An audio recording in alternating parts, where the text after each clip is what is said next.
Hey guys, Stray Guy in China here, and as promised, today we are looking at the meat pie. Now, it's not Australian as such. I think it was made by like the Greeks or Egyptians, something like that, crazy ages ago. But as far as present day goes, it is very heavily rooted into our culture. Now, when I say it's heavily rooted into the culture, what I'm talking about is essentially saying it is a go-to food. It's that kind of food or snack when somebody thinks, what can I eat? It's always there as an option. You might be at a party and you need something to give your guests. Well, we've got mini party pies ready to go. You might just be looking for your everyday snack. Bang, you've got so many different varieties of them. We sell them in patisseries, we sell them frozen, we sell them fresh, thawed out. You can go to your servo and get one. And for those playing at home that don't know what a servo is well, Australian for like gas station, service centre, servo. Anyway, you could be walking home drunk at 2 a.m. and it'll be there for you. It will be there. It cares about you. The pie will always be there for you. But anyway, I guess that brings me to the point of this video. It got me thinking, you see, about how there is that go-to food. And I guess there's kind of a go-to food for each country. So I've made a couple of observations from my experience. So feel free to tell me if I'm wrong in the comment section below. And please go ahead and tell me about your country's experience. Perhaps there's one that you've seen that you think should be a contender for the go-to food for that country. So I'm going to start with Korea, because you see, I spent 3 years living in Korea, and over essentially the period of a decade, I traveled 1 to 2 times a year there on holidays as well.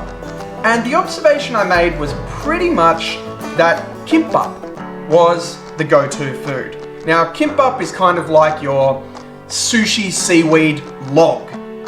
Little bit different, but yeah, it's essentially like kim, seaweed, bap, rice. And so it's a seaweed rice log. But I mean, you could get it from your local convenience store, you could get it fresh from an actual restaurant, you could get it in places that didn't even seem like they would be selling it, but they just have it as an option because people want to eat it. You could find some old ajumma, some old lady going down the street, and she's got a little trolley dragging behind her, and it's just filled with these fresh logs that she's selling at a cheap price.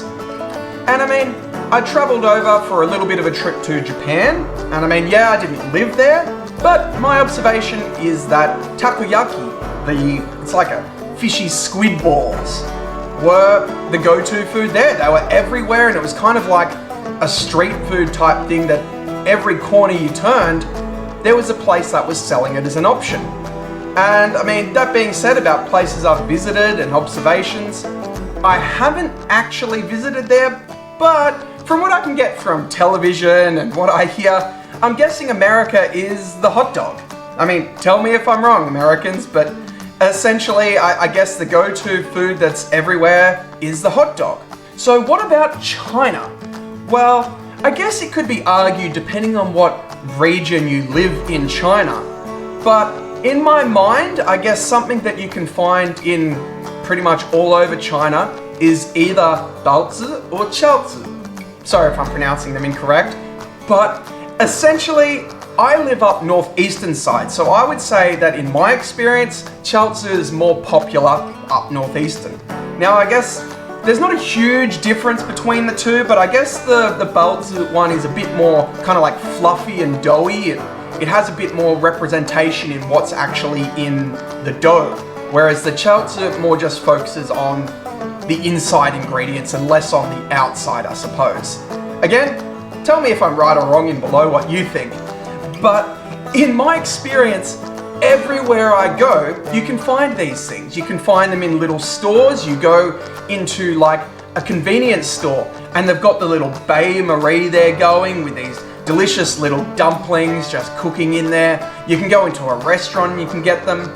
one thing I really like is there's some places you can actually go and they make them fresh, where just like, Subway, made fresh to order, you can just tell them what ingredients you want in there and they make them amazingly, like, to your order. I mean, I've tried making them in the past and I was horrible at it, so I don't know how they're so quick at just folding them and boom, like they're ready, good to go. But I guess that's what it comes down to, is that it's kind of like that go-to food that whether or not I'm going shopping and I just feel like a snack, whether I'm coming home drunk in the early hours of the morning and just need something to eat, to crave, like get rid of that craving, I guess it's there for you. So I suppose at the end of the day, what I'm saying is that the meat pie is Australia's chaozi, and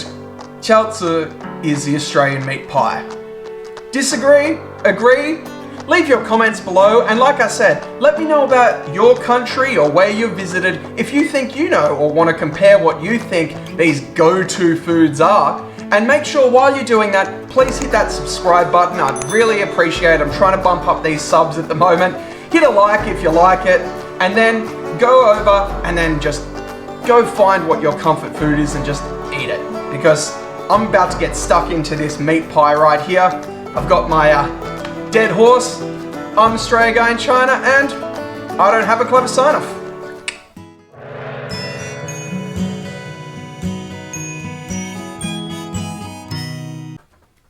Mike Wazowski.